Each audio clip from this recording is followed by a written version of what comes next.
छत्रपती शिवाजी महाराज रस्त्या शेजारील पथदिव्यांचे कट्टे काढून टाकले। अतिक्रमण न काढता कट्टे करत असल्यानं मिरज सुधार समितीचे कार्यकर्ते आक्रमक।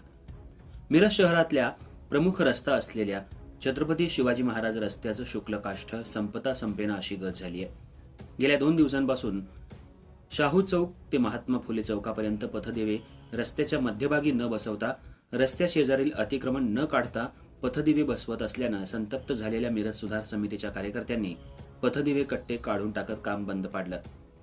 छत्रपती शिवाजी महाराज रस्ता अंदाजपत्रकाप्रमाणे 22 मीटर रुंदीकरण होण्यासाठी छत्रपती शाहू महाराज चौक ते महात्मा फुले चौकापर्यंत रस्त्या शेजारील उत्तमनगर परिसरातल्या प्लॉट नंबर 310 ते 319 दरम्यान संबंधित मिळकतधारकांना 10,65,00,000 रुपये नुकसान भरपाई देण्याचा विषय प्रलंबित आहे।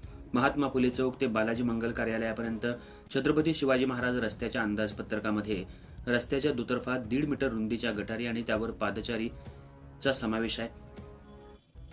छत्रपती शाहू चौकातल्या छत्रपती शिवाजी महाराज क्रीडांगणाची पूर्वेची भिंत, शहरी बस स्थानक भिंत, मुख्य बस स्थानक भिंत हटवण्याचा निर्णय झालाय। भिंती हटवल्यानंतर हा रस्ता 22 मीटर उपलब्ध होणार आहे अशी वस्तुस्थिती असताना संबंधित ठेकेदार छत्रपती शाहू महाराज चौक ते महात्मा फुले चौकापर्यंतच्या रस्त्याच्या मध्यभागी पथदिवे न बसवता रस्त्या शेजारी पथदिवे बसवण्यासाठी आरसीसीचे कट्टे केल्यानं भविष्यात पुन्हा नव्यानं अतिक्रमण होणार असल्याचं मत मिरज सुधार समितीचं आहे। म्हणून सोमवारी मिरज सुधार समितीचे ॲडव्होकेट ए काझी, अध्यक्ष राकेश तामगावे, समन्वयक शंकर परदेशी, उपाध्यक्ष संतोष जेडगे, राजेंद्र झेंडे, नरेश सातपुते, वसीम सय्यद, अभिजित दानेकर, सलीम खतीब यांना ही माहिती मिळाल्यानंतर संतप्त झालेल्या कार्यकर्त्यांनी ठेकेदाराबरोबरच राष्ट्रीय महामार्ग प्राधिकरण अधिकाऱ्यांना जाब विचारला। तयार केलेले कट्टे कार्यकर्त्यांनी काढून टाकले।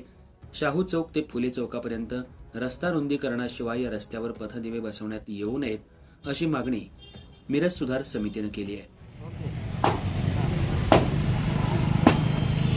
हा म्हणजे काय